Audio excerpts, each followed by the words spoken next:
bien, bonjour à tous, il est 17 h, passé d'une ou deux minutes et bienvenue dans cette conférence Léa.fr Nathan sur le thème de la coéducation, un terme qu'on va largement explorer cet après-midi.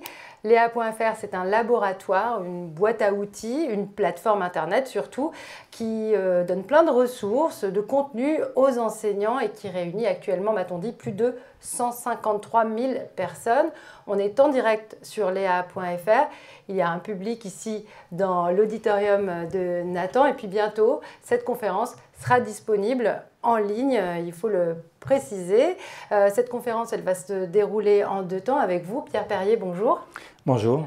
Alors, on va avoir un temps d'exposition. Vous allez nous parler d'une enquête. On va en explorer les conclusions et pas mal de détails qui m'ont beaucoup intéressé. Et puis, il y aura des questions. Moi, évidemment, je vais avoir plein de questions, mais surtout, vous allez pouvoir poser des questions en ligne. On va les recevoir et on va les poser à Pierre Perrier. Je vais les poser à Pierre Perrier et peut-être y aura-t-il des questions dans la salle. Donc 1h30 pour faire tout ça. C'est pas si long finalement. On va parler un peu de vous, Pierre Perrier, pour commencer et pour vous présenter. Cette enquête est tout à fait inédite. Vous, ça fait longtemps que vous travaillez sur ces questions. Vous êtes sociologue, vous êtes professeur en sciences de l'éducation à l'université de Rennes. Votre laboratoire s'appelle le CREAD. J'aime beaucoup donner les noms de laboratoires. C'est le centre de recherche sur l'éducation, les apprentissages et la didactique, CREAD donc. Je me présente très succinctement. Moi, je suis journaliste, productrice radio et spécialiste des questions d'éducation. C'est pour ça qu'on m'a demandé de venir avec vous, Pierre Perrier.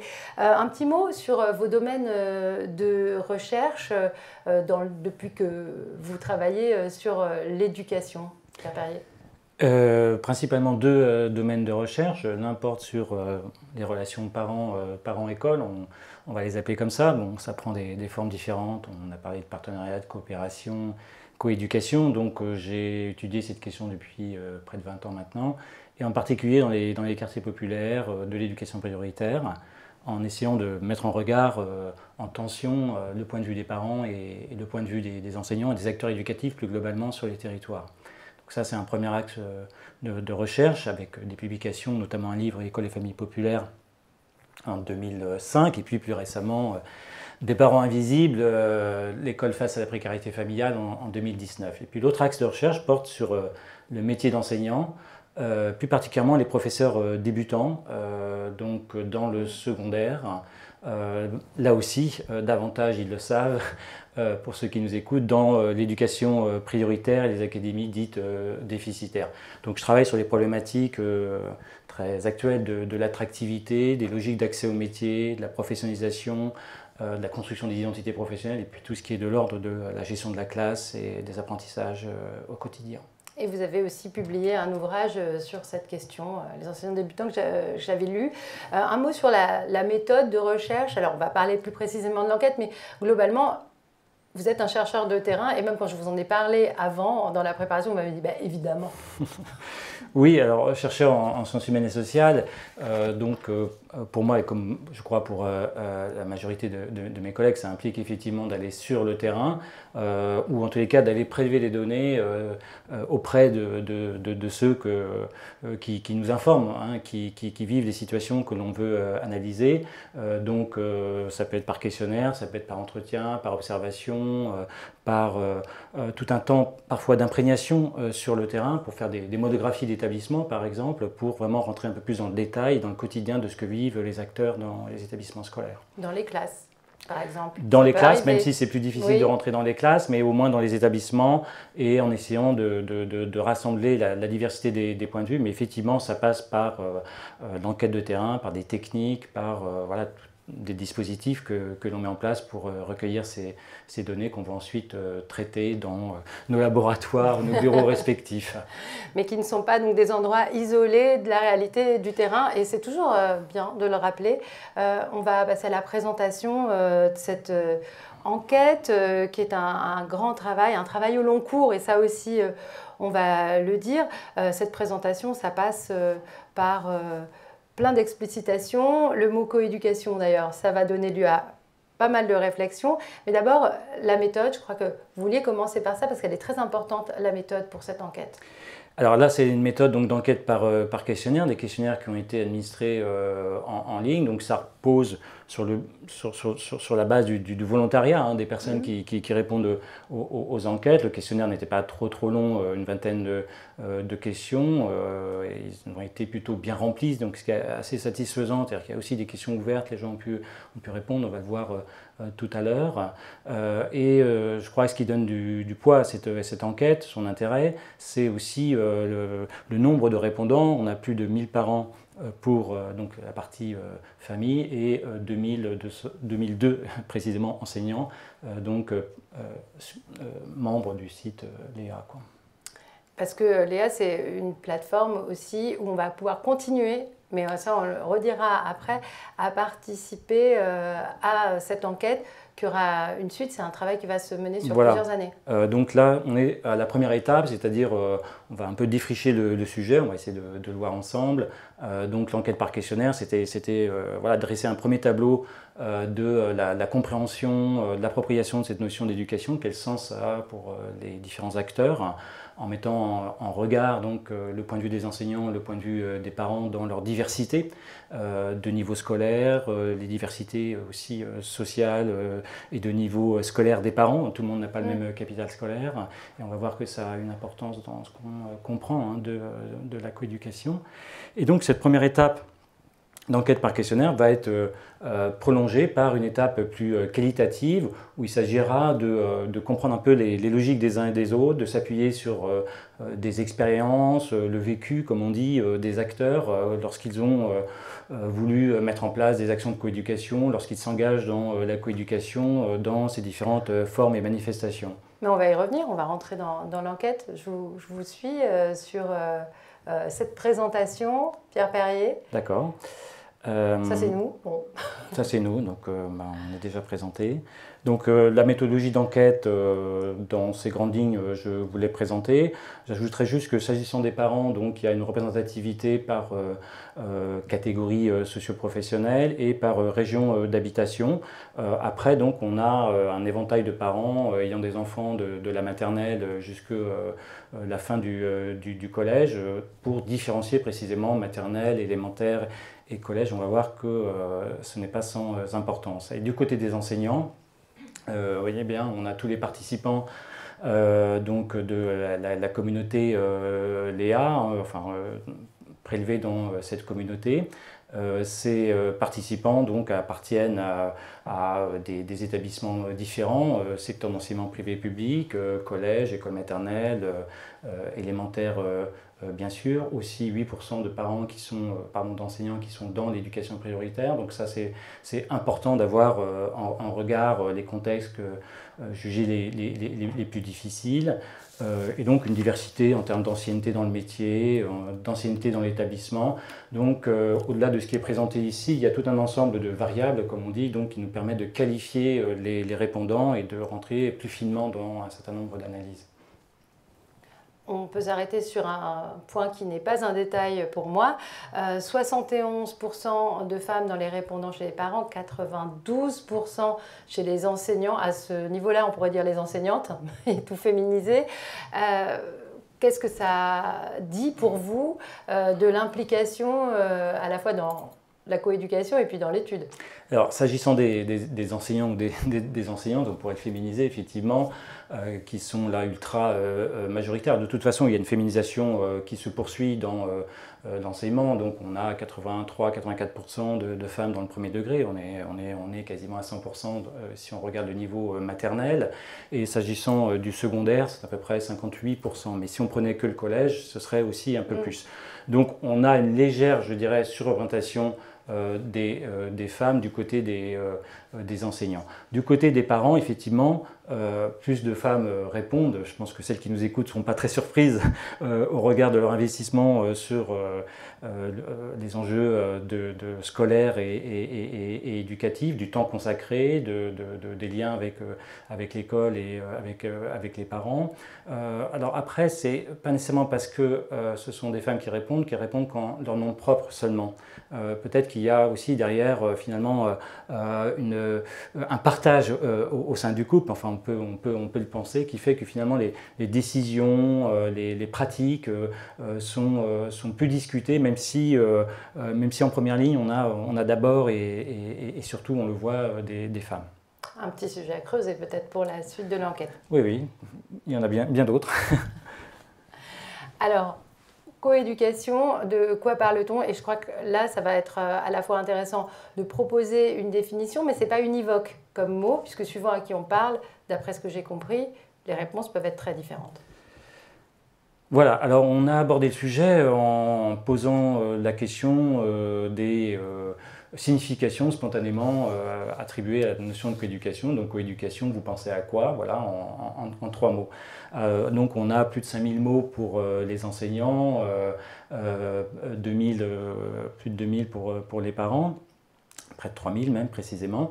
Donc il y a un éventail très très large de mots, de significations qui sont données, et donc on a procédé ensuite à des regroupements pour essayer de mettre un petit peu d'ordre, tout en projetant donc ces mots sous forme de nuages comme on les voit ici. Donc plus c'est gras, plus c'est gros, plus c'est présent dans le sens donné par ceux que l'on a enquêtés. Donc si on regarde du côté des parents, on voit qu'on a les termes éducation, ensemble, aider, des questions de valeurs, respect, responsabilité par exemple, qui sont des valeurs qui ressortaient un petit peu plus. Et puis on voit aussi effet positif de la coéducation, on aura l'occasion d'y revenir. Donc je dirais que les parents sont dans une acception assez large de la notion de coéducation, où il s'agirait d'une certaine manière de faire communauté autour de l'enjeu éducatif et scolaire. On y reviendra un petit peu en précisant, en partageant donc des intérêts, des valeurs qui sont du côté des parents comme du côté de l'école. Et on peut souligner dans une lecture en creux que finalement la dimension apprentissage n'est pas première dans la coéducation. Si on regarde du côté des enseignants, les termes sont quand même différents. Donc on va retrouver des termes qu'on a aussi chez les parents, mais on voit collaboration, partenariat, coopération qui ressort très très fortement, qui sont aussi des termes qui sont dans le langage ordinaire de l'institution. Donc ce sont des catégories institutionnelles qui sont très très présentes. Échanger, faire du lien, partager. Donc je dirais, je vous laisse découvrir l'ensemble des mots, que du côté des enseignants, il y a peut-être plus l'idée d'une coopération avec les parents, une coopération selon certaines modalités qui prend donc la forme d'un échange, d'un partenariat, d'un travail d'équipe, avec une visée qui est peut-être plus tournée vers les apprentissages, vers la réussite scolaire des enfants. Alors il est peut-être trop tôt pour parler ici de malentendus, mais ce qu'on comprend quand même, c'est que la signification donnée à cette notion de coéducation n'est pas la même, que derrière donc, il y a des attentes qui peuvent être différentes pour les parents et les enseignants, et bien sûr la question ça va être de savoir dans quelle mesure est-ce qu'ils peuvent expliciter ces attentes, dans quelle mesure est-ce qu'elles vont converger ou être dissonantes. Mais Pierre Perrier, il n'y a pas que des attentes, il y a aussi des craintes, puisqu'on licence effet négatif, enfin du côté des enseignants. Oui, alors les enseignants... C'est pas en très gros, mais moi ça me saute aux yeux. Alors, effet négatif, c'est un peu une reformulation du chercheur, mais c'est vrai que les termes qui sont derrière tirent plutôt dans ce sens. Bon, on verra un peu par la suite, sans trop anticiper, mais on peut dire qu'effectivement, du côté des enseignants, il y a une logique un peu plus défensive par rapport à la coéducation, donc c'est pas aussi immédiat, spontané, ça ne va pas de soi. Du côté des enseignants, je pense que là, il y a une réflexion à avoir sur comment on construit la coéducation avec l'ensemble des acteurs sur les territoires, dans la diversité des contextes d'enseignement, mais du point de vue des enseignants qui sont formés à enseigner dans une classe, leur discipline, voilà, ce n'est pas une compétence qu'ils s'attribuent nécessairement ou sur laquelle on va les valoriser. Donc, de fait, ils peuvent être, pour certains, dans des positions plus en retrait, on va dire, et il faut bien reconnaître aussi que certains faits, certains événements même, peuvent conforter un peu cette position plus en réserve. Vous pensez à l'assassinat de Samuel Paty, vous pensez à des faits divers dont je n'aurais pas connaissance. Il y a aussi eu le suicide de Christine Renon. Alors, il y a des événements qui ont énormément marqué évidemment tout le pays et les enseignants. Tout à fait. Là, on est sur des événements très médiatisés et traumatisants pour la communauté enseignante, et puis au-delà, bien sûr, pour la société tout entière. Mais dans le quotidien, ou presque, d'un certain nombre d'établissements, sans que ce soit aussi médiatisé, il y a quand même des accrochages, il y a des mots qui sont un peu durs à l'égard des enseignants. Donc, ils sont en position un peu vulnérable pour certains d'entre eux. Donc, leur dire vous allez vous engager dans la coéducation, c'est pas tout à fait évident, surtout si on n'a pas le mode d'emploi. Donc je pense que là, il y a matière à réfléchir du côté des acteurs et du côté de l'institution. Le mode d'emploi et puis éventuellement le temps pour préparer, y penser et le faire tout simplement. On y reviendra peut-être. Vous l'avez un peu dit, Pierre Perrier, ce mot coéducation, il arrive à un moment dans le vocabulaire dans l'enseignement, des acteurs institutionnels. D'où vient-il? Il a son historicité, même si c'est une histoire assez récente. La première fois qu'on le voit apparaître, c'est 2013, mais c'était précédé d'autres termes qui lui ressemblent un peu. Oui, tout à fait. 2013, parce que donc, ça figure dans la loi d'orientation et de refondation de l'école de la République, donc ça devient très très officiel de s'engager dans la coéducation. La coopération pour la coéducation, mais le terme est plus ancien, effectivement, on le trouve dès le début du XXe siècle, en France en tous les cas, du côté de l'éducation nouvelle, on le trouve repris par la FCPE au milieu du XXe siècle, il y a un certain nombre de pédagogues qui mettent en avant cette idée de coéducation, de communauté éducative, le collège unique met en avant la communauté éducative, donc il y a une antériorité effectivement à la prise en compte par l'institution, mais je dirais dans une perspective socio-historique que la France, à la différence d'un certain nombre d'autres pays, a tardé à ouvrir l'école en direction des parents et d'un ensemble de partenaires, et donc la coéducation, elle en a également souffert, donc c'est venu peut-être un peu après, j'ai presque envie de dire un peu tard, peut-être par rapport à l'enjeu dont chacun semble prendre conscience aujourd'hui. Alors 2013, c'est Vincent Peillon, on a changé de majorité politique depuis et de ministre de l'Éducation plusieurs fois. Est-ce que ça continue dans le temps? Est-ce que c'est une visée, sans parler vraiment de politique, une visée qui demeure de ministère en ministère, de ministre en ministre, Pierre Perrier? Alors, on n'a pas encore énormément de recul puisqu'on dit 2013 officiellement.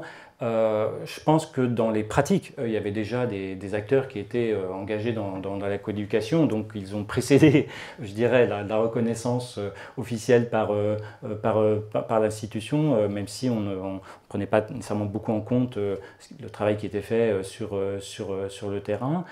Après, je pense que l'enjeu est tel et les périodes de confinement ont montré à quel point, effectivement, il fallait faire ensemble, parents et enseignants, famille et école, et que du coup, je vois mal comment on pourrait revenir en arrière. Je pense qu'il y a quelque chose qui est engagé, qui envoie encore de formalisation, il y a une prise de conscience, et sans doute ce qu'il faut travailler, je l'indiquais tout à l'heure, c'est la question de comment on fait cette coéducation, comment on fait ensemble, parce qu'on voit bien que sur le principe, il y a un accord.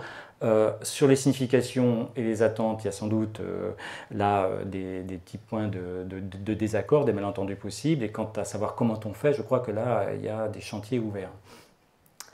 Mais on va continuer à avancer dans cette présentation. Oui, voilà, avec les questions que nous avons posées autour de la coéducation, donc un certain nombre de propositions ont été faites, et on retrouve un petit peu ce qui émerge dans les nuages de mots présentés, c'est-à-dire que du côté des parents, la coéducation est associée à l'idée de responsabilité partagée entre parents et enseignants autour de l'instruction scolaire, mais aussi autour de l'éducation des enfants. Donc les parents sont sur les deux aspects, c'est-à-dire c'est l'enfant et l'élève, c'est le sujet et l'apprenant. Donc ils ne vont pas cliver l'enfant entre son rôle d'élève et ce qu'il est par ailleurs dans la famille et dans ses activités et ses relations avec les pairs. Donc les parents voilà, englobent globalement les différentes dimensions, je dirais, de l'éducation, du développement de l'enfant dans cette notion de coéducation. Du côté des enseignants, alors la notion est mieux appréhendée, oui, j'ai omis de le préciser, mais lorsqu'on a posé la question aux parents de dire mais la coéducation pour vous c'est quoi, il y a pas loin de 2/3 des parents qui n'ont pas su quoi répondre spontanément. Hein. Donc on les a pris un peu par un effet de surprise. Alors, on se rend compte ensuite qu'ils sont capables de préciser, mais ça veut dire qu'en fait le terme n'est pas encore bien... il n'est pas si transparent. Pas si transparent et pas très bien intériorisé par les parents. Coéducation, ça ne va pas de soi, hein, comme on le disait un peu précédemment. Et donc les enseignants, eux, appréhendent mieux la notion de coéducation parce qu'elle est dans le vocabulaire de l'institution. Et ils vont l'associer donc à la responsabilité partagée entre enseignants et parents dans l'éducation des enfants. Alors, et on voit la dimension instruction beaucoup plus en retrait, puisque là on a 21% pour l'instruction, contre 55% pour l'éducation. Donc ça veut bien dire que du côté des enseignants interrogés, à ce stade, je dirais, de l'avancée dans le processus de coéducation, ils attendent des parents finalement qu'ils se préoccupent de l'éducation de leur enfant, que leur enfant finalement endosse le rôle d'élève, qu'il soit peut-être en conformité donc avec ce que ces enseignants peuvent attendre de tout élève dans la classe. Et ça, du point de vue des enseignants, c'est la tâche des parents. Hein. Donc ils ont ce rôle de présenter un enfant scolarisable, ce qu'on appelle un élève. Eh ben on continue sur les difficultés qui se posent, suivant aussi de quel côté on se place, enfin, sans vouloir trop les opposer, mais les parents et les enseignants, on a entendu qu'il y avait beaucoup de différences. On reviendra sur cette notion instruction-éducation, qui est un vieux dilemme républicain, j'ai presque envie de dire, parce que c'était le ministère de l'Instruction, hein, avant d'être le ministère de l'Éducation. Ça fait pourtant longtemps qu'on dit éducation, et ça reste un petit sujet pour les profs. Je crois qu'on aura peut-être des questions d'ailleurs sur cette question, sur ce sujet. Voilà, donc dans la suite des questions posées alors, aux parents et aux enseignants, avec des questions communes, identiques, même si elles étaient minoritaires dans le questionnaire, sur donc, intérêt et implication d'abord des parents. Donc l'idée c'était de croiser l'intérêt déclaré des parents avec leur implication, donc leur investissement dans cet enjeu de la coéducation. On verra un peu plus loin concrètement quelles sont les pratiques et les formes du lien qu'ils développent avec l'école.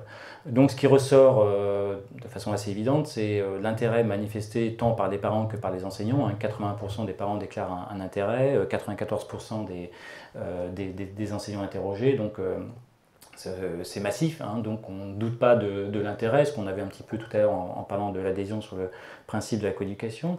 Et quand on croise avec la question de l'implication, c'est un peu différent, parce qu'on se rend compte que donc il y a finalement un tiers des parents qui sont très impliqués, un tiers également des enseignants, donc c'est assez amusant d'ailleurs de voir que les proportions sont quasiment identiques, mais on voit aussi qu'on a quasiment 50% des parents qui se disent très intéressés ou intéressés, mais peu ou très peu impliqués, et idem chez les enseignants. Le commentaire que j'ai envie de faire, l'analyse que je propose, c'est de dire finalement on a des parents et des enseignants qui sont empêchés pour rentrer dans la logique de la coéducation. C'est-à-dire ils ont un intérêt déclaré, ils ont envie de faire, mais ne savent pas comment faire. parce que les règles du jeu ne sont peut-être pas assez explicites, parce qu'on ne sait pas très bien à quoi on s'engage, parce qu'on ne voit peut-être pas très bien encore la finalité de cette coéducation, parce qu'on n'en a pas assez parlé avec d'autres parents ou avec les enseignants. Donc je dirais, on a l'impression d'une coéducation voilà, empêchée pour un certain nombre de parents et d'enseignants, parce qu'on peut noter que 6% selon des enseignants se disent ni intéressés ni impliqués. Donc on a un petit noyau. Du reste, ça peut être intéressant d'aller enquêter auprès de ces 6% c'est pas tellement 6% d'enseignants. Un gros chiffre, 6%, moi ça m'a C'est très peu. Oui. C'est très peu.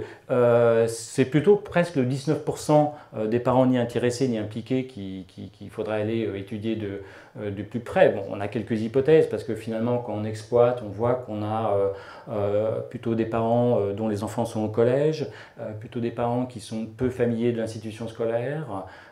On avait une question aussi pour estimer le niveau scolaire des enfants, et donc lorsque les parents sont plus en retrait, ils ont plutôt des enfants moyens ou en difficulté, ce qui est quand même assez intéressant et pour ne pas dire paradoxal par rapport à l'enjeu de la coéducation.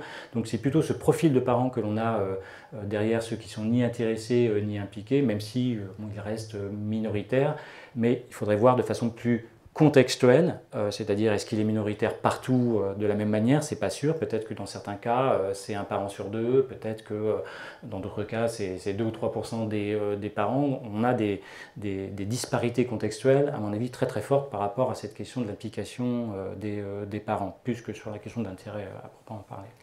Et des disparités qui dépendent aussi de la proximité avec le milieu éducatif, de son niveau d'études par exemple, et de sa culture scolaire. Je parle pour les parents évidemment. La proximité elle est fortement déterminée par la familiarité que vous avez avec l'institution, parce que vous êtes vous-même élève, vous avez cheminé dans le système scolaire, ou vous êtes enseignant. Donc là, vous avez les codes, vous savez comment faire, vous avez le langage, donc vous pouvez assez facilement rentrer en connivence avec les enseignants, ce qui n'est évidemment pas le cas d'un certain nombre de parents, avec effectivement ce paradoxe que ceux qui sont moins familiers sont aussi ceux qui le plus souvent ont des enfants en difficulté, qui ne savent pas trop comment faire, et la notion de coéducation ou de coopération avec les parents, avec les enseignants, ça peut leur apparaître assez abstrait, assez inaccessible dans un certain nombre de cas.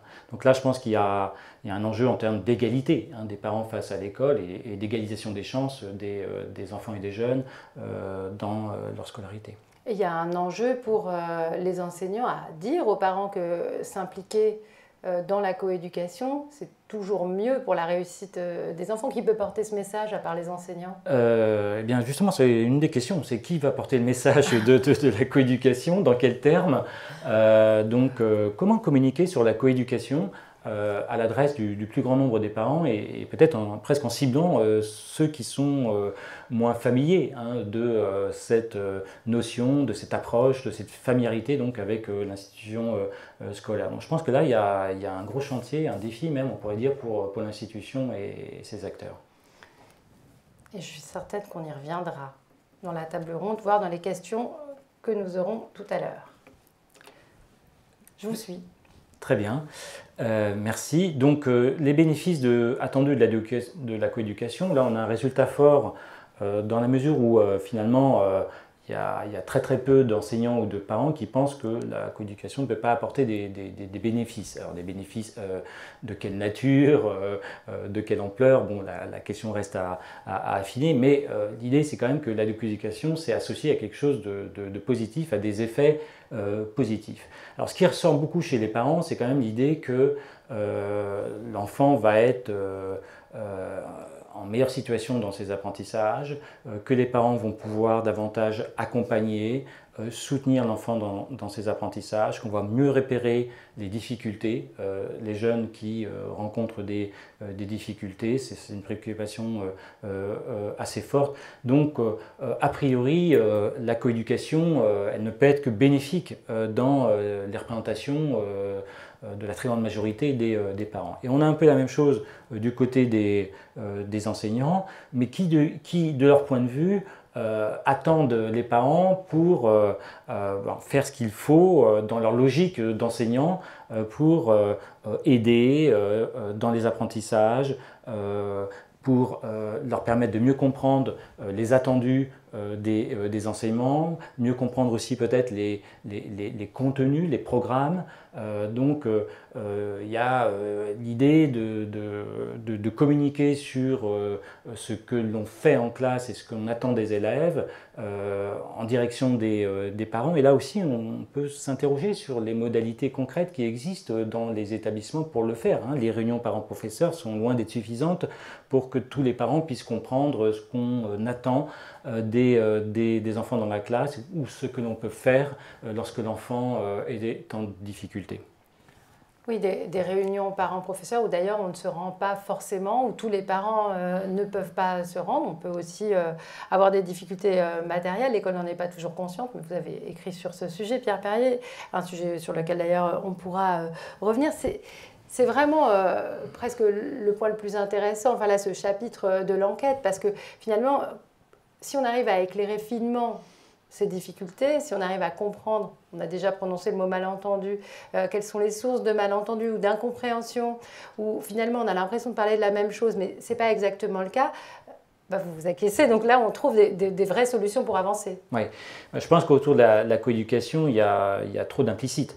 Ou des allants de soi.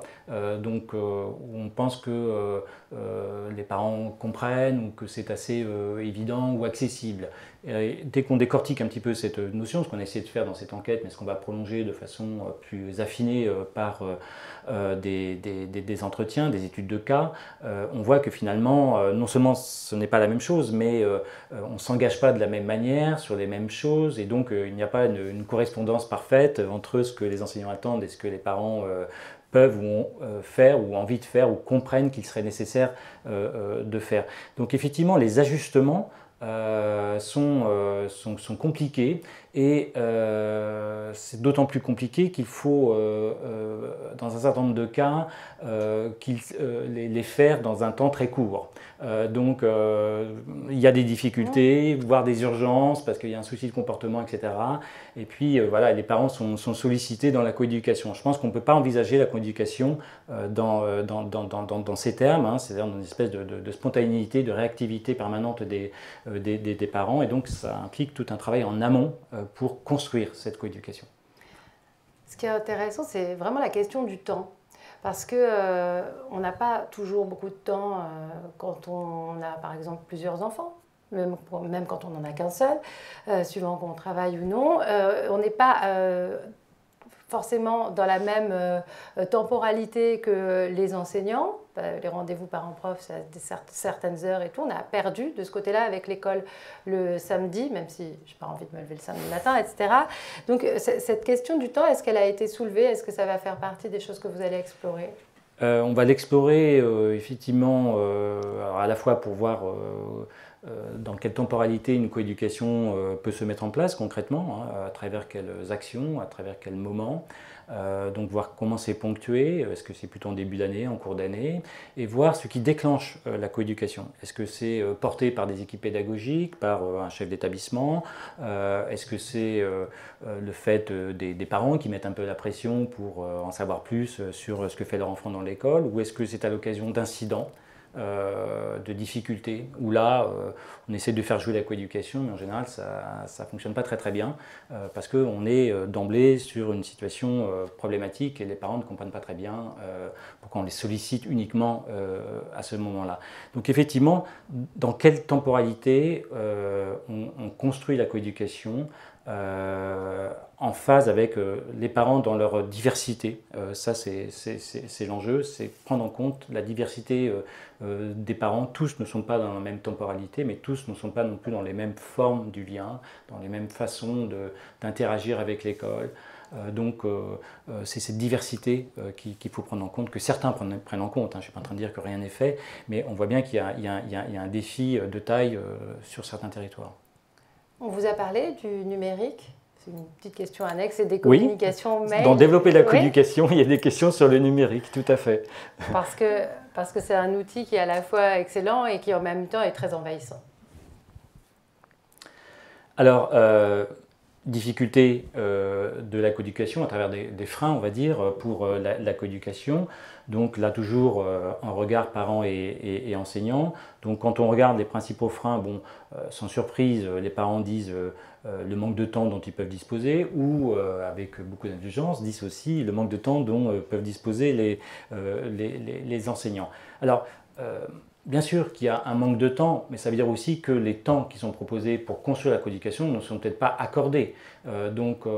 Comment on fonctionne, hein, c'est la question que vous posiez un petit peu précédemment, comment on fonctionne dans cette construction temporelle, j'ai envie de dire, de la coéducation. Je crois que c'est un enjeu. On sait que effectivement les parents ne sont pas toujours disponibles pour être présents aux heures de réunion, etc. Donc il faut chercher, inventer de nouvelles temporalités pour faire du lien avec les parents dans leur diversité.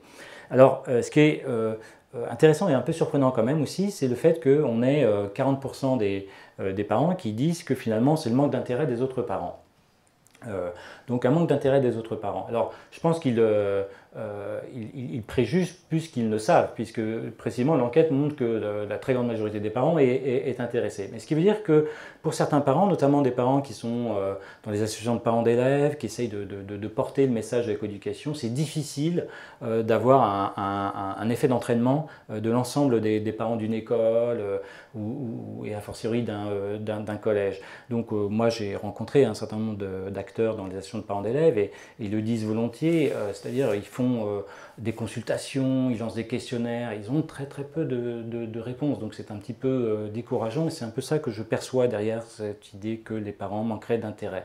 Je ne crois pas que c'est un manque d'intérêt, je crois que c'est quelque chose qui n'est pas construit pour pouvoir s'adresser à l'ensemble des parents. Et d'ailleurs, il y a des actions très volontaristes qui montrent que c'est possible d'associer le plus grand nombre des parents sur certains territoires, y compris là où on les attend le moins.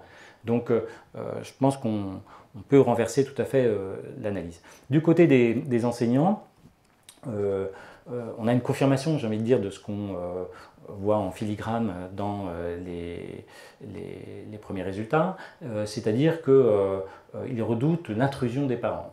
Alors il y a à la fois le manque d'intérêt des parents, donc là je pense qu'on peut le comprendre un petit peu comme je l'ai dit pour les parents jugeant le manque d'intérêt des autres parents, c'est-à-dire finalement ils préjugent, hein, puisque c'est démenti par l'enquête, j'ai envie de dire, mais le risque d'une intrusion plus grande des parents dans le travail, on voit bien la difficulté du réglage, de la bonne distance entre parents et enseignants. Jusqu'où les parents peuvent-ils aller s'introduire dans la classe? Alors aujourd'hui, on fait classe ouverte, donc les parents viennent voir, etc.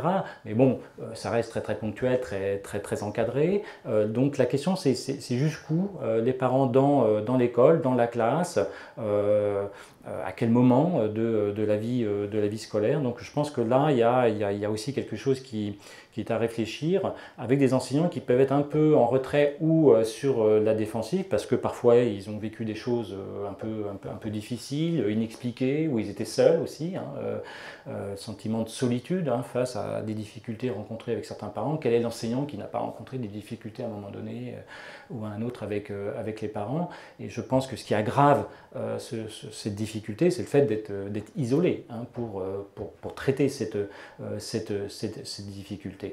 Donc je pense que là aussi il y a des questions de regard et des questions de conditions qui sont données pour faire du lien avec les parents et faire en sorte qu'on ne soit pas seul face à des parents ou face à un parent, quoi. Alors bien sûr qu'il y a des rencontres interindividuelles, mais l'idée c'est que chaque enseignant se sente légitimé par l'institution, par une équipe, par un projet, par un collectif donc, qui porte la valeur, qui porte l'intérêt de la coéducation.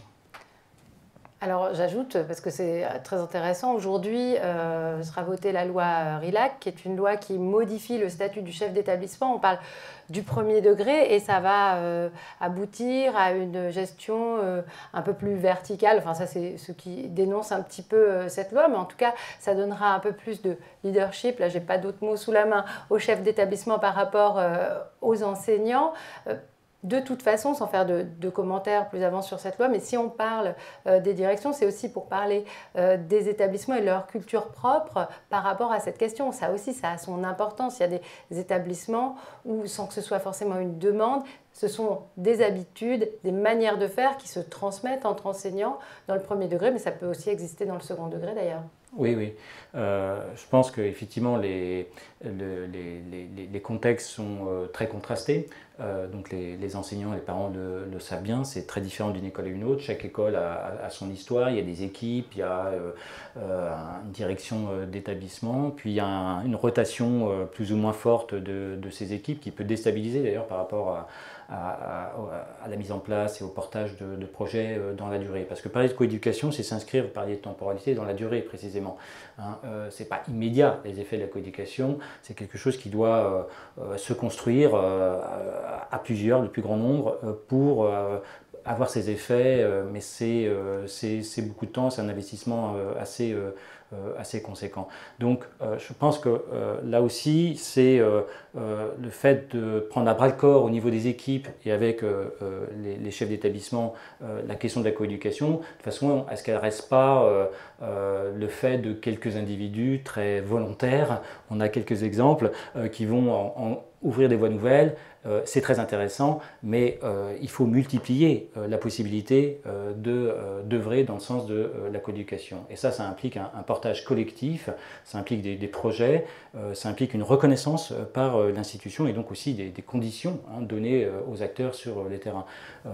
Dans la question des freins, par exemple, on voit aussi la question de la formation à l'enjeu de la coéducation.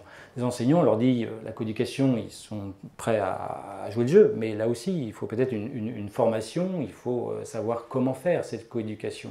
Hein, c'est pas donné, c'est pas évident, il faut même être prudent pour engager la coéducation avec les parents dans leur diversité. Je vous laisse enchaîner, Pierre Perrier. D'accord, donc avec la question des liens, des activités de coéducation. Alors, ce qu'on voit qui effectivement est un résultat pas très satisfaisant, j'ai envie de dire, par rapport à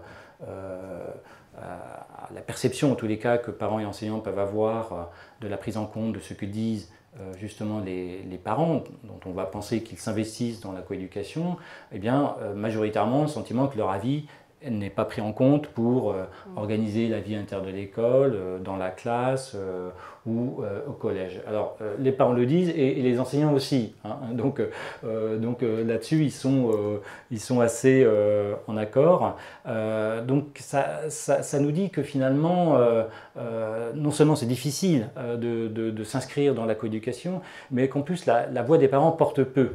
Elle porte peu pour changer la donne, pour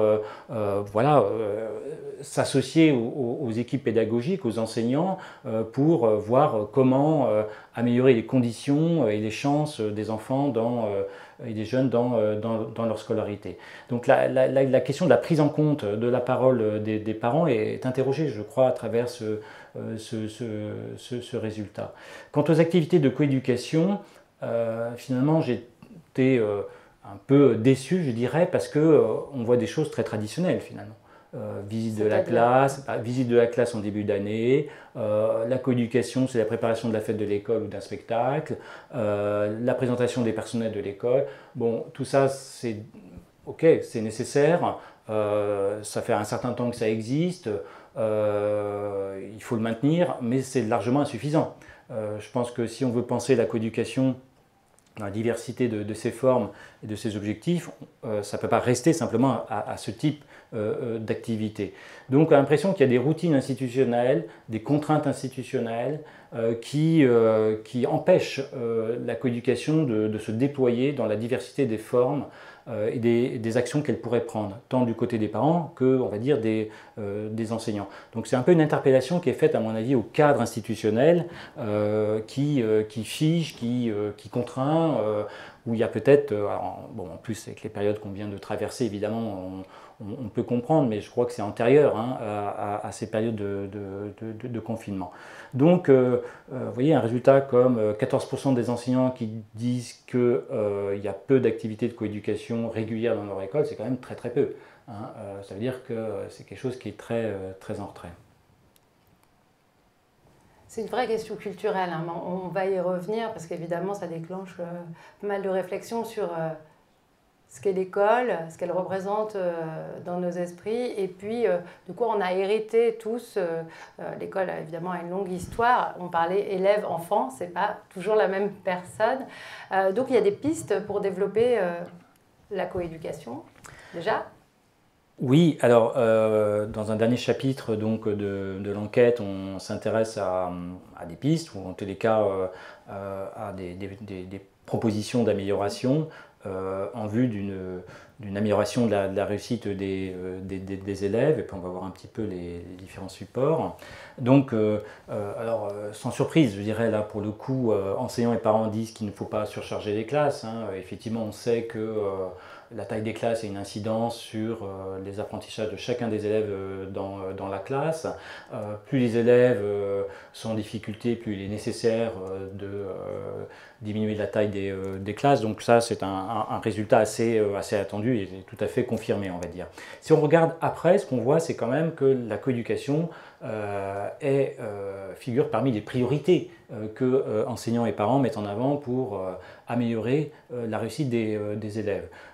Là, je pense qu'on a un résultat quand même assez fort qui milite hein, pour développer, renforcer la coéducation dans les établissements scolaires, puisqu'on voit que c'est le troisième choix des parents et le deuxième choix des enseignants. Les parents ajoutant donc à la coéducation la question des devoirs à l'école ou au collège, donc que ce soit pris en charge par les établissements scolaires et non pas à la charge des parents. Bon, vieux débat, on pourra peut-être y revenir. La coéducation, c'est pas faire les devoirs avec son enfant, même si ça peut en faire un petit peu partie. Voilà, c'est plutôt savoir comment l'accompagner dans des tâches qu'il doit faire et qu'il doit faire seul, parce qu'on parle beaucoup de l'autonomie des élèves, donc il ne s'agit pas que les parents fassent à la place de leur enfant ou qu'ils interviennent trop avec des méthodes qui sont justement contraires à l'autonomisation des enfants dans les apprentissages.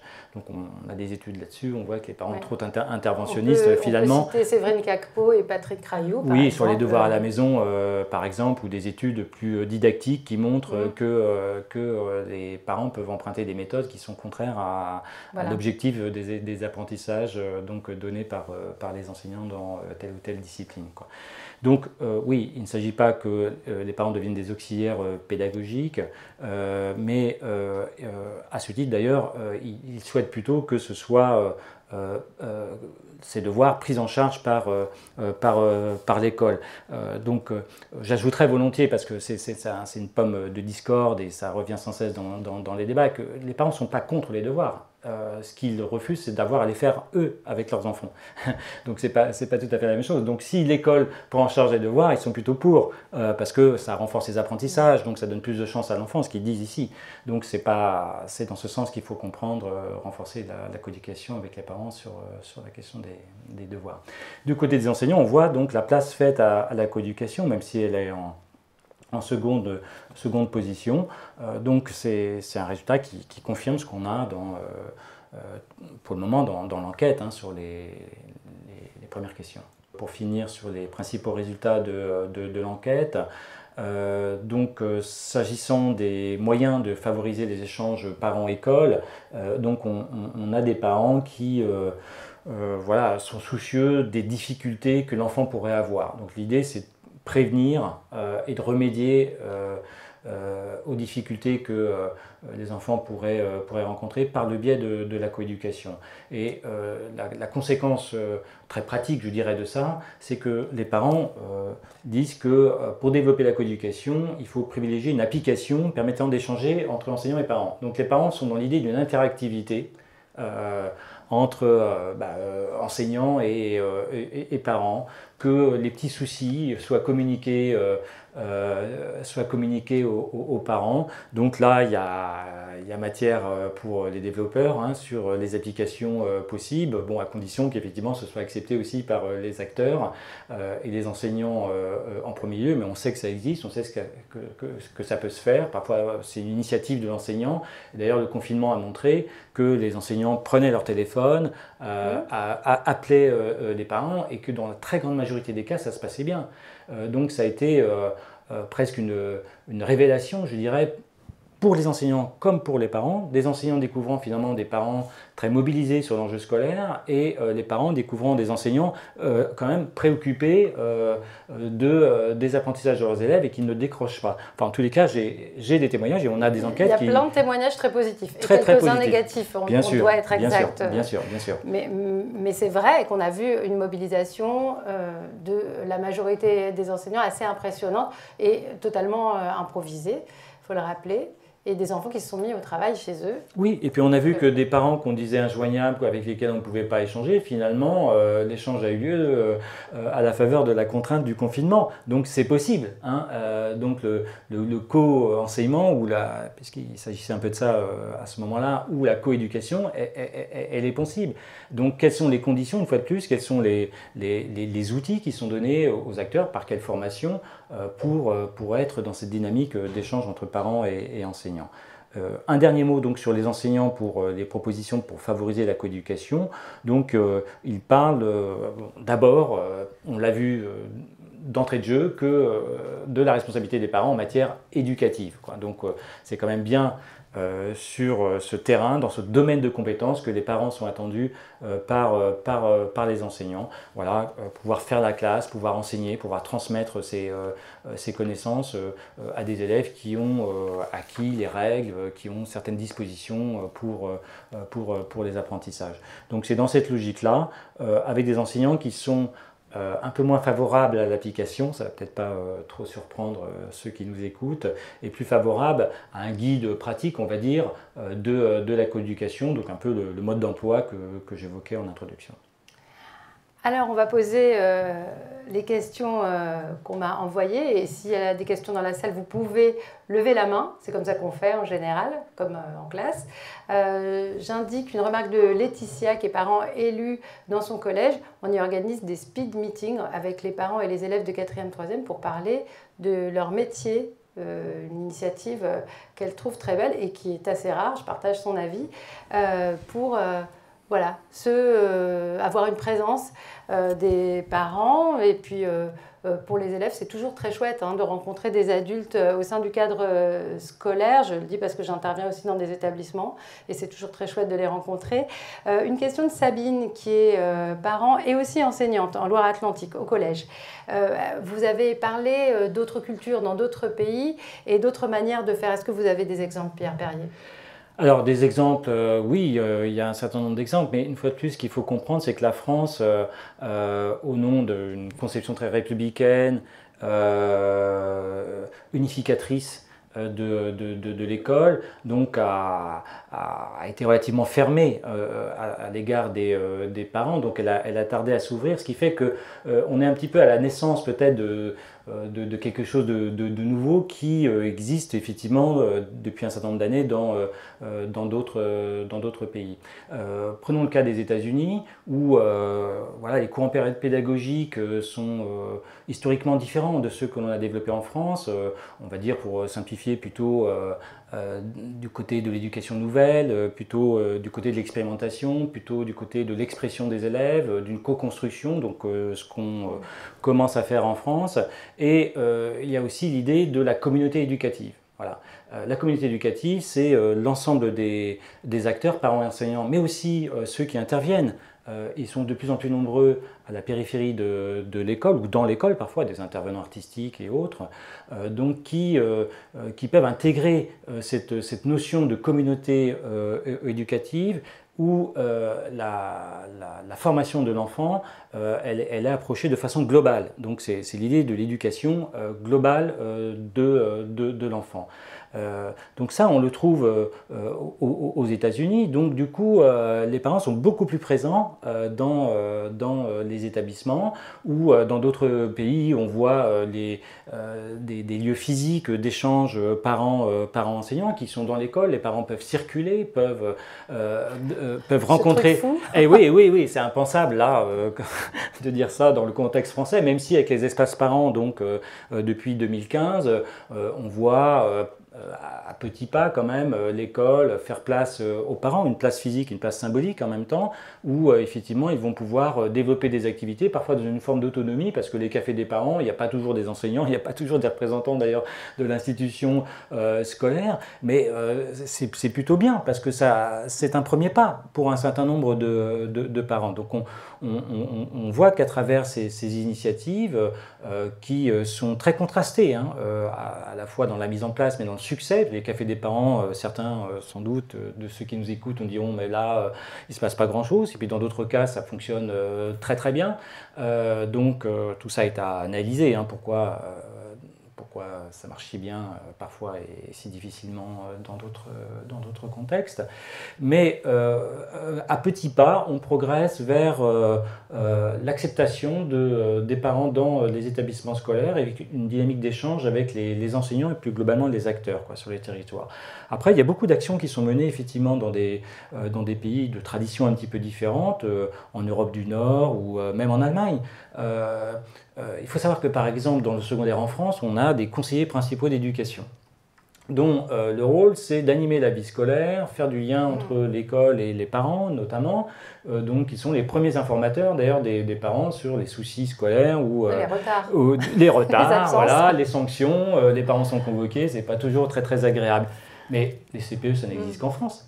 Les CPE, ça n'existe qu'en France. Donc ça veut dire que cette mission de lien entre l'école et les familles, elle est confiée principalement, on va dire, à ces conseillers principaux d'éducation, alors que, à mon sens, ou en tous les cas c'est ce qu'on voit dans d'autres pays, elle est portée par l'ensemble de la communauté éducative.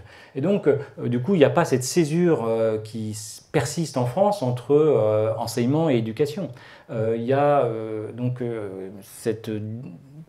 cette différence, ce clivage, on pourrait presque dire, hein, qui est fait entre ceux qui acceptent l'aspect éducatif du métier et ceux qui le mettent de côté au profit du disciplinaire. Il faudra qu'on continue à en discuter pendant la table ronde, mais je porte les questions de nos spectateurs. Pierre Perrier, une question très pertinente de Nathalie, je ne sais pas si vous allez tout à fait avoir la réponse, qui est à Paris, Nathalie, et qui demande comment est-ce qu'on pourrait imaginer lever les freins des enseignants quand il y en a, quelles démarches on peut faire? Est-ce que vous avez des expériences positives qui peuvent l'inspirer? Est-ce que les délégués parents pourraient avoir un rôle à jouer? Parce qu'on peut se retrouver devant ce qui peut apparaître comme un mur. Qu'est-ce qu'on fait?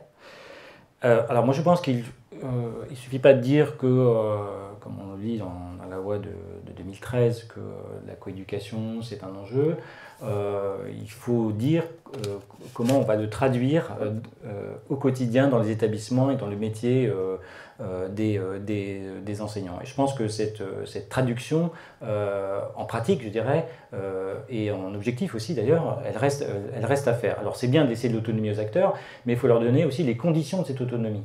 Que ce ne soit pas à charge de chacun de prendre l'initiative de la coéducation avec des parents, puis si cette personne n'est plus dans l'établissement, eh bien ça retombe comme le soufflet.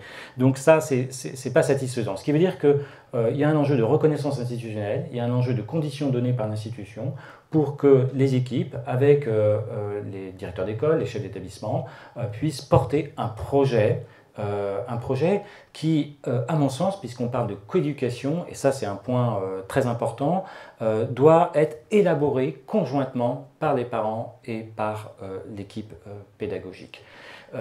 Jusqu'à présent, il me semble que la coéducation, elle reste finalement dans une conception très descendante, hein, c'est-à-dire que c'est l'institution qui parle de coéducation, qui dit comment faire, à peu près, ou les conditions, en tous les cas, ou qu'ils ne les donnent pas d'ailleurs, et aux acteurs de s'en emparer. Mais si on veut vraiment engager les parents dans la coéducation, il faut les associer à la définition des actions, des formes du lien, des supports, des modalités qui vont les concerner.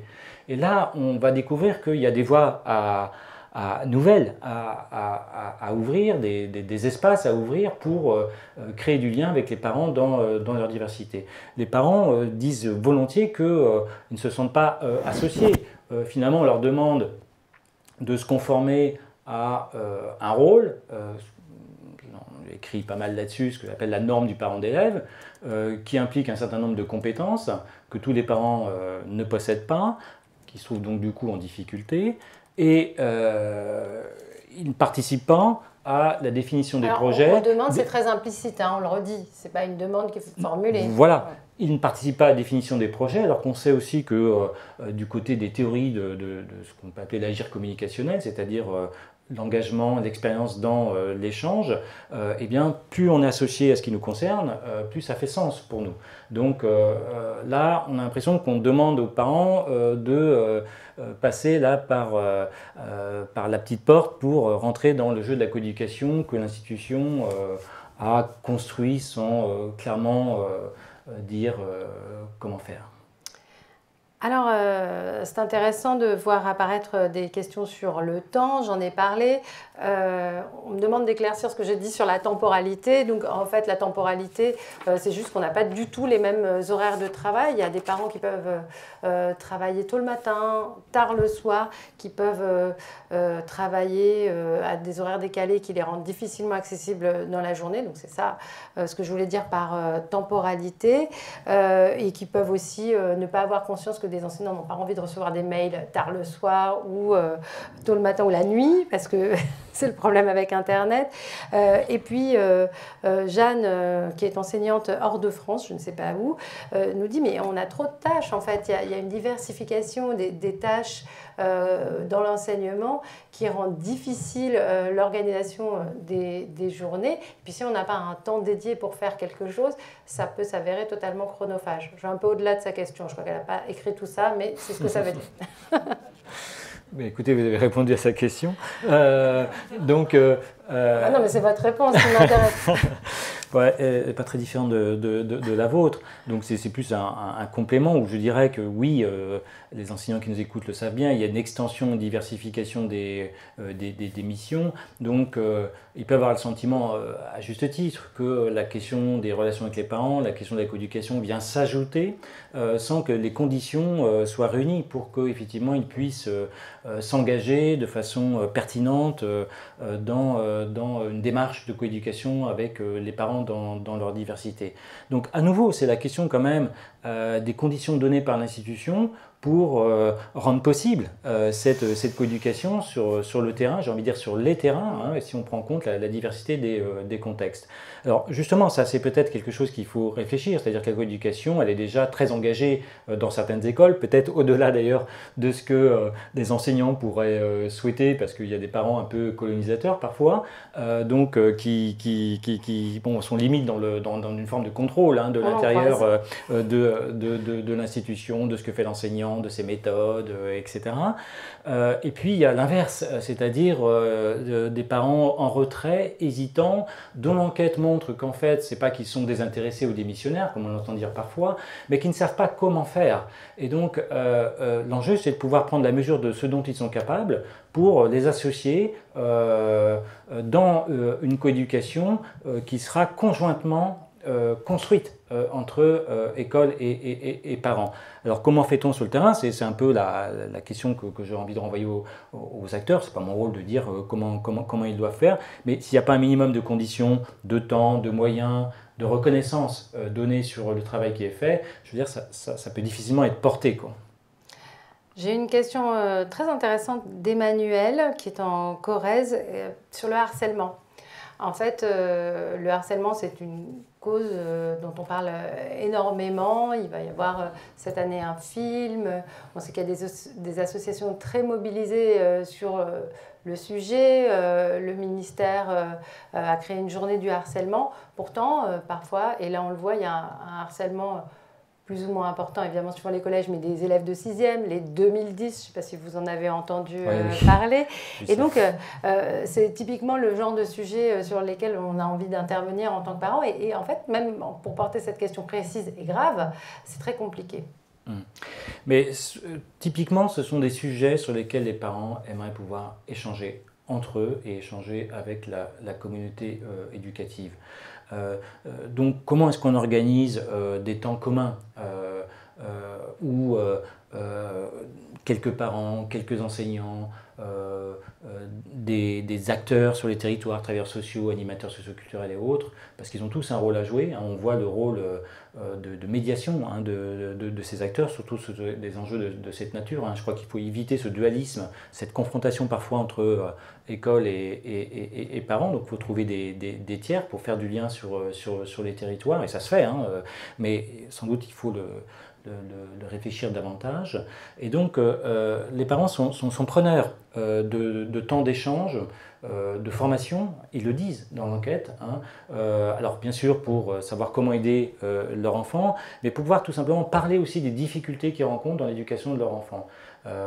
Tout parent sait qu'aujourd'hui, là aussi, ça ne va pas de soi l'éducation, qu'une partie de cette éducation, elle se joue à l'école, elle se joue dans les relations entre pairs. Donc l'école est un espace de socialisation, c'est pour ça que l'éducation est de plein pied dans l'espace de l'école, c'est évident. La question c'est comment on fait cette éducation, comment on fait grandir ces enfants et ces jeunes dans les établissements scolaires. Et donc la question du harcèlement, la coéducation ne suffira peut-être pas à évacuer le harcèlement, mais déjà de pouvoir la verbaliser, de pouvoir dire les difficultés, de pouvoir le faire suffisamment tôt dans les processus qui parfois menacent, je pense que ça peut soulager des parents, ça peut soulager la communauté éducative, même si une fois de plus ça ne suffira sans doute pas à évacuer le problème. Voilà, de tout ce que j'ai lu sur la question, et je vous rejoins là, ce qu'on sait, c'est que quand il y a un discours collectif des adultes, tous les personnels enseignants et personnels de l'établissement et des parents, on lutte mieux contre le harcèlement. Il faut vraiment essayer de parler d'une seule voix. C'est ce que disent les spécialistes de la question. Ça rejoint un peu le sujet. Une bonne initiative que nous partage Anne, je ne sais pas où elle est, en maternelle, accueille autour de jeux de société. Bon, avec le Covid, c'est évidemment un peu compliqué, mais faire ça une fois par semaine dans les écoles, ça peut être une bonne entrée en matière. Oui, c'est ça. Des choses de plaisir. Il y a un éducateur aussi qui me parle du sport, alors quel peut être le rôle du sport et des activités de loisirs. Oui, je pense qu'il faut penser notamment les transitions, parce que là, on a parlé un peu globalement, alors que j'avais dit un peu, pour rentrer dans le sujet, qu'il fallait prendre en compte maternelle, élémentaire, collège, parce qu'il y a une coupure hein, qui s'installe très très précocement avec l'entrée au collège, alors même qu'il se joue beaucoup de choses du point de vue des apprentissages, hein, parce que sur les 2 années 6e, 5e, il y a plus d'inégalités d'apprentissage que sur l'ensemble de la scolarité élémentaire. Donc en fait, le tournant du collège, du point de vue de la coéducation, c'est vraiment un enjeu. Donc quelle est la continuité entre ce qui se sera construit à l'école élémentaire et ce qui devrait se poursuivre au collège? Voilà un peu une question que l'on peut poser.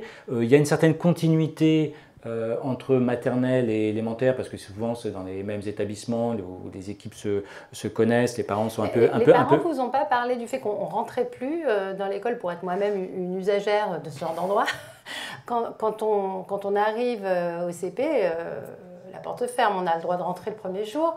Ça peut dépendre des écoles, mais dans la plupart des écoles, on ne rentre plus. Et avec Vigipirate, parce qu'il n'y a pas seulement le Covid, mais avant il y a Vigipirate, on est rentré encore moins souvent. Alors ça c'est très variable selon les municipalités. Hein. Elles n'ont pas toutes la même politique d'ouverture-fermeture des écoles. Mais si on met de côté quand même les contextes un peu particuliers dans lesquels on a été plongé ces dernières années, on considère que l'école malgré tout est disposée à accueillir les parents, je pense qu'effectivement dès l'école maternelle et même avant l'école maternelle, on peut mettre en place, il existe des lieux passerelles par exemple qui font une espèce de transition, ce que Anne a évoqué, c'est-à-dire des temps de jeu, d'activités où les parents à plusieurs peuvent donc se rencontrer, échanger avec des enseignants, avec des animateurs pour ces activités. Et donc, ils s'approprient les lieux de l'école et donc symboliquement, ils sont autorisés aussi à rentrer dans cette école et ça peut aider hein, à ensuite engager des échanges, à rentrer vraiment dans la logique de la coéducation. Pour prolonger la question d'Hervé, qui ne parlait pas que de sport, il est formateur dans la Marne, il y a aussi des activités culturelles et finalement, si on veut prolonger cette question, c'est tout ce qui est informel. Qui peut être organisé dans les écoles de manière collective aussi, qui permettent d'entrer et de discuter avec les enseignants sans rendez-vous. Oui, beaucoup de parents fonctionnent sur le mode informel. Alors, j'ai cet exemple d'une action qui a été menée dans une école, non, c'est un collège où il y avait de grosses difficultés, de mauvais résultats des élèves. Et non, c'est une école élémentaire. Et donc, les parents viennent, chacun peut l'observer ou même le pratiquer, viennent jusqu'au portail et parfois ne rentrent pas dans l'école. Il y a un seuil symbolique là. On change de statut, de parent on devient parent d'élève lorsqu'on pénètre dans l'établissement scolaire, donc on n'est pas interpellé au même titre. Mais il y a des parents qui sont les premiers au portail, parfois les derniers, mais qui jamais ne rentrent dans l'espace de la cour. Enfin bon, c'est des observations ethnographiques que j'ai pu faire qui sont assez intéressantes sur les effets de seuil, comme on dit. Donc voilà. Non mais parce que pour franchir des seuils, il faut être autorisé quoi. Et donc il y a un certain nombre de parents qui pensent qu'ils ne sont pas légitimes et du coup ils ne franchissent pas ces seuils.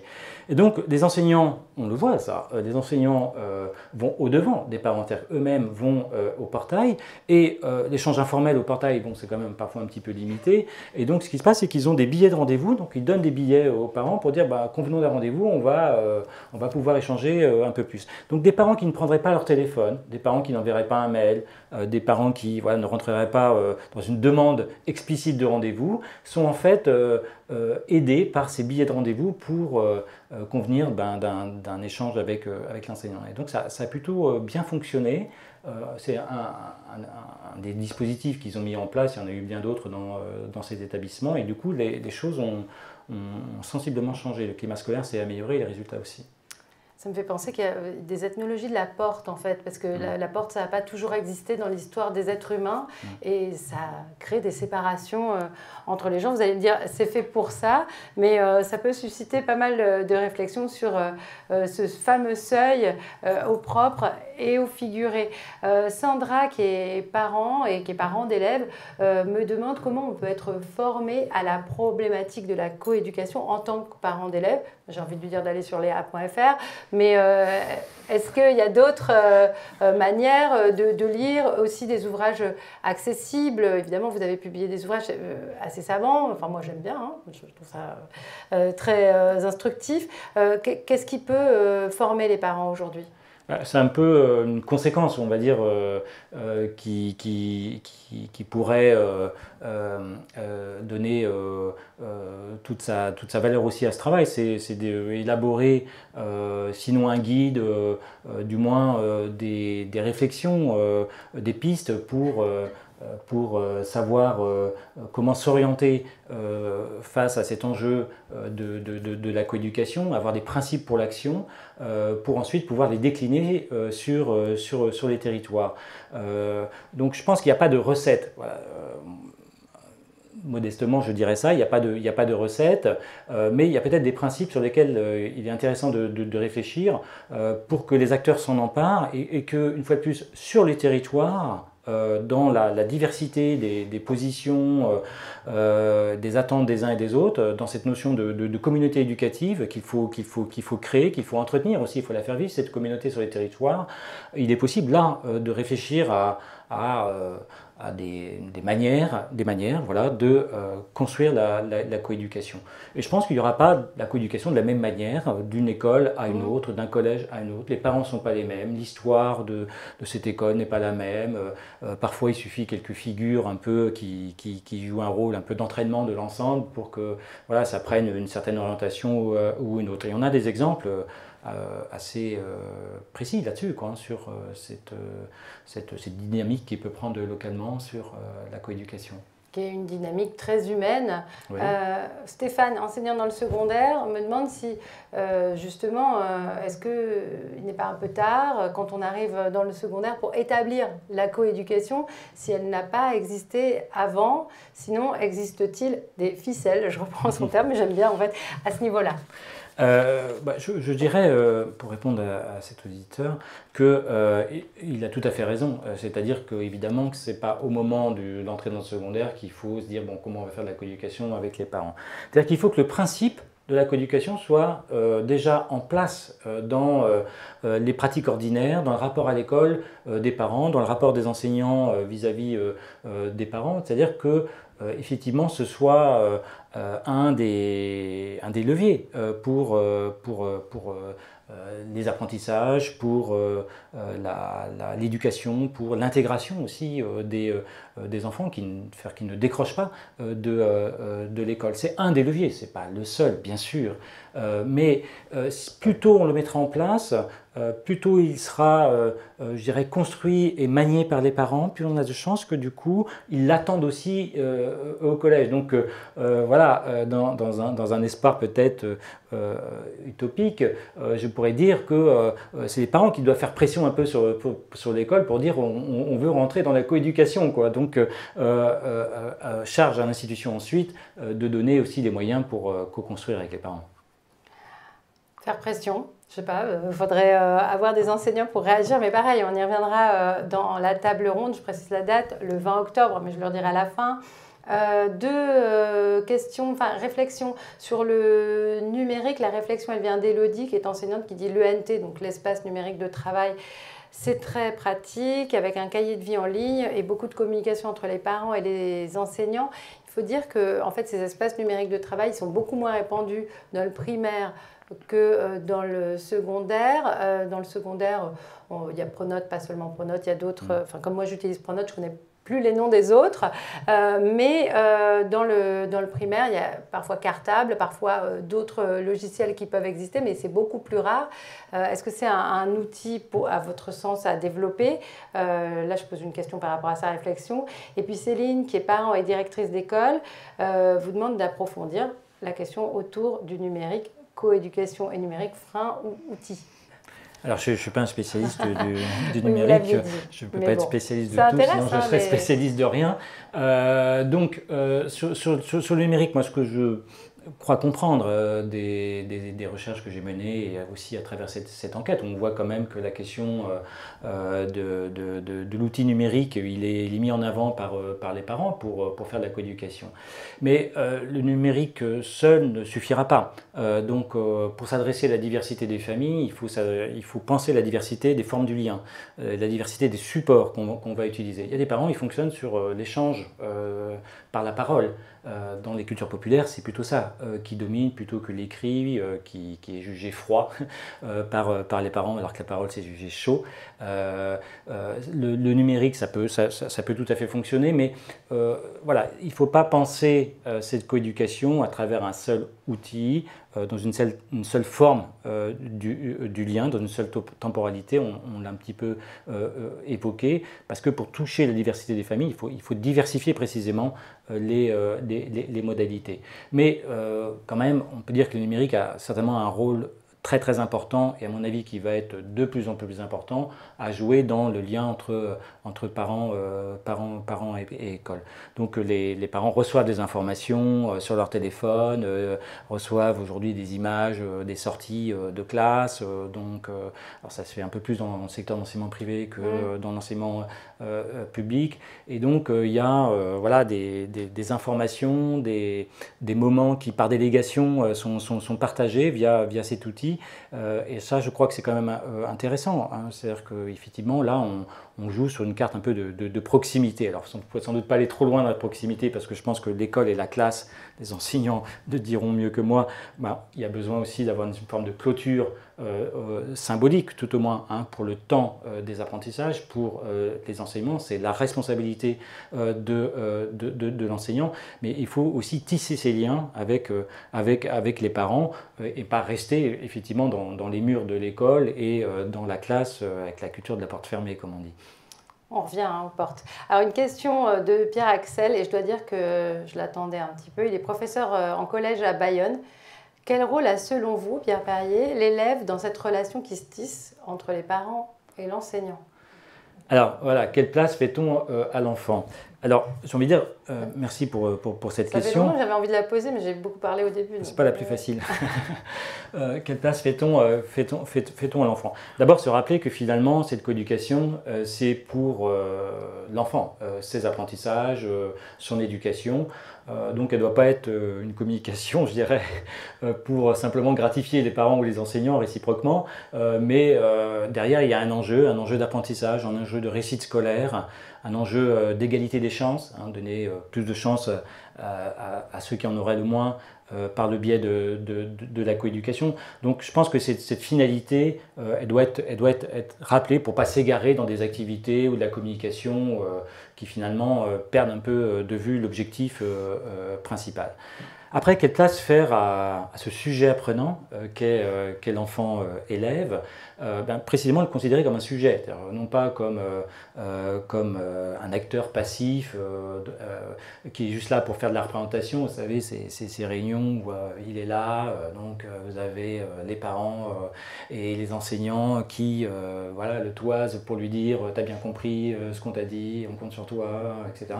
Bon, donc tous ou presque on a dû vivre quelque chose qui s'apparente à ce que je suis en train de décrire. Donc peut-être qu'on peut sortir de ce rapport-là pour faire place là aussi à l'élève, faire place à l'élève, mais de façon différenciée d'une part selon évidemment le niveau scolaire. C'est-à-dire que si on parle de la maternelle ou de l'élémentaire, c'est pas la même chose qu'au niveau du collège. Donc cette place, elle peut pas toujours être la même, et la place, elle doit aussi varier selon ce dont on parle.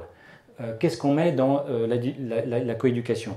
Donc il y a des choses qui ne peuvent concerner, j'ai envie de dire peut-être que la responsabilité éducative des parents, sans associer nécessairement l'enfant. C'est peut-être pas facile d'avoir certains échanges sur des problèmes de comportement qui renvoient donc à des problèmes éducatifs qui mettent en cause finalement indirectement les parents. Donc est-ce qu'il faut que l'enfant, le jeune soit là à ce moment-là? Je ne suis pas certain, parce que ça peut l'affaiblir, le parent, dans sa parole, dans sa légitimité face à son enfant. En revanche, sur des enjeux d'apprentissage scolaire, des méthodes de travail, des conseils qui peuvent être donnés, je pense qu'il faut pleinement l'associer. Donc c'est une réponse nuancée que je fais selon, l'âge des enfants, deux, selon ce dont on va parler dans la coéducation. Voilà, donc il faut différencier là aussi. Alors l'heure tourne, mais il faut qu'on parle du lycée. Catherine nous fait remarquer qu'on n'en a pas parlé. Elle est professeure au lycée. Est-ce que quand on a parlé du secondaire, on parlait aussi du lycée, ou est-ce que c'est spécifique? Alors dans l'enquête, on ne parle que du collège. D'accord. Ouais, l'échantillon, alors ça s'interdit pas de parler du... Non, dans la table ronde du 20 octobre, on va parler du lycée. Ah, la table ronde, oui, mais je parle de mais non, mais on va y revenir. Ça s'arrête en fin de troisième, ouais. Alors, une question de Béatrice, et qui pourrait presque servir de conclusion temporaire. Le plus important n'est-il pas de créer une relation de confiance parent-enseignant, et surtout une relation de qualité? Parce que finalement, c'est de se parler souvent, mais c'est toujours la même chose dans les relations, en amitié, en amour. Est-ce qu'il faut être présent le plus souvent avec les gens, ou travailler la qualité, ou les deux? Ouais. Dites-moi. Alors, la confiance, tout le monde l'invoque, mais bon, on le sait, ça ne se décrète pas, donc c'est pas à pas, par le bas, comme je dis, c'est-à-dire c'est pas quelque chose qui tombe d'en haut, la confiance, c'est quelque chose qui va se construire au quotidien. Par exemple, le simple fait de pouvoir se rencontrer de visu, parents, enseignants, en début d'année, d'avoir un premier échange, je crois que ça peut rassurer des parents, ça peut installer une confiance. J'ai un interlocuteur, j'apparais crédible parce qu'il m'écoute quand je parle, y compris si je ne parle pas de sujets d'éducation ou de pédagogie, parce que tous les parents ne sont pas compétents pour le faire, mais justement les rassurer sur le fait qu'ils sont légitimes dans leur position, hein, c'est quelque chose d'extrêmement important pour construire la confiance avec ceux qui doutent davantage que d'autres. Donc je pense que ça passe par des petits actes, des actions très tôt dans le processus de scolarisation. Ensuite, Donc sur le lien à construire avec les parents, la qualité, alors évidemment il y a un aspect humain, la relation de coéducation c'est une relation sociale, donc il y a des gens qui ont plus ou moins des affinités, voilà, qui ont le même niveau d'échange. Alors en même temps je pense qu'il faut quand même mettre au premier plan la question des rôles que chacun doit jouer dans cette coéducation. Et on revient un peu sur des enjeux forts et des résultats de l'enquête, c'est-à-dire la nécessité d'une explicitation des rôles et responsabilités des uns et des autres. Quel est le périmètre d'intervention légitime des uns et des autres? La coéducation, ça ne veut pas dire on va faire la même chose. Ça veut dire on va travailler ensemble pour élaborer des solutions, dresser des perspectives, voilà, avoir des objectifs partagés, communs, autour d'un ensemble de valeurs, d'intérêts communs, et d'abord celui de l'enfant. Donc, je crois que la clarification, l'explicitation autour des rôles et des responsabilités, de qui fait quoi, comment, à quel moment de l'année, eh bien, c'est peut-être par ce biais-là qu'on peut rentrer dans la coéducation et plus y affinité, ce qui est évidemment souhaitable. Allez, encore une dernière question. Chloé est enseignante en REP+, donc en éducation prioritaire auprès de familles en grande difficulté, dont beaucoup ne parlent pas français. Est-ce que on peut parler de coéducation quand on ne parle pas la même langue? J'ajoute que moi j'avais j'avais fait un reportage sur une initiative avec des traducteurs dans une parlothèque dans une école du 18e arrondissement. Est-ce que ces initiatives existent ailleurs? Parce que moi j'ai connu qu'une école qui avait fait ça, à La Chapelle. Est-ce que vous en connaissez? Alors, oui, parce que je connais, pour avoir rencontré d'ailleurs des parents qui jouent ce rôle de go-between, quoi, de traducteurs, donc ils font passer le message dans les deux sens, et ils traduisent auprès des parents de leur communauté linguistique qui ne parlent pas la langue française. Alors oui, et surtout dans un contexte d'accueil de populations migrantes, donc je pense que c'est évidemment un enjeu très fort. Et en même temps, je dirais que ce qui importe, c'est moins que chaque parent soit présent, soit nécessairement dans l'échange avec les enseignants, que chaque parent se sente représenté. Donc c'est la question de la représentation, la coéducation, elle est très investie par des parents qui sont alors dans les associations de parents d'élèves, mais aussi plus globalement qui sont investis dans la vie associative. Donc l'idée c'est quand même qu'il y ait ce maillage parental sur les territoires, ce maillage des acteurs pour qu'aucun parent ne soit laissé sur la touche. Donc, la vie associative, ça peut être des associations communautaires de pays d'origine. Voilà, la diversité des associations présentes sur les territoires, et elles sont très nombreuses, donc peut permettre de donner une voix à chaque parent sans qu'il soit présent, sans qu'il échange directement avec les enseignants. Donc c'est une question de reconnaissance des parents, et c'est une question de représentation des parents dans les établissements. Donc il y a des parents qui confient à des parents relais parce qu'ils ne parlent pas français, parce que le système éducatif français c'est quand même terriblement opaque pour un certain nombre de parents. Ils font confiance à d'autres de leur communauté linguistique pour les éclairer, les informer, faire le lien, etc. Alors progressivement peut-être qu'eux-mêmes pourront faire cette démarche, mais ne soyons pas naïfs, tous n'y parviendront pas, et d'ailleurs je ne pense pas que dans les écoles on souhaite que tous les parents soient présents dans l'école. Ce serait quand même... Non mais pas tous tout le temps, mais que ce soit une possibilité. C'est une possibilité. En tout cas, je suis contente qu'on ait pu aborder ce point des langues qui me semble tout à fait essentiel, et ça peut être une langue étrangère, ça peut être aussi la langue de l'école, et ça je crois qu'on l'a bien compris. Aujourd'hui, il est 18h30, donc j'ai tendance à respecter les temps. Vous savez, à la radio où je travaille, c'est une religion. Alors je dois rappeler absolument, Pierre Perrier, que cette enquête se poursuit, elle va continuer de se construire, et vous pouvez y participer si vous êtes enseignant en vous inscrivant sur lea.fr. Ensuite, on vous expliquera la démarche à suivre. J'ai fait mention du 20 octobre, pourquoi? Parce qu'on va se retrouver ici, mais on sera plus seulement tous les deux, on sera avec d'autres intervenants, des parents, des enseignants et même un enseignant de lycée pour continuer à parler de la coéducation et de ce à quoi elle peut ressembler dans toute sa diversité. Et on pourra évidemment voir cette rencontre sur lea.fr. Merci beaucoup, Pierre Perrier. On n'a pas pu tout dire, mais je crois qu'on a dit beaucoup de choses. Merci à Anna Villas qui a réalisé cet entretien pour Léa.fr. Et Nathan, j'espère que ça vous a donné envie d'en savoir plus sur la coéducation. En tout cas, on pourra à la fois revoir cet entretien, mais surtout consulter plein de données sur ce travail, donc sur le site. Bonne soirée à tous. Merci à vous.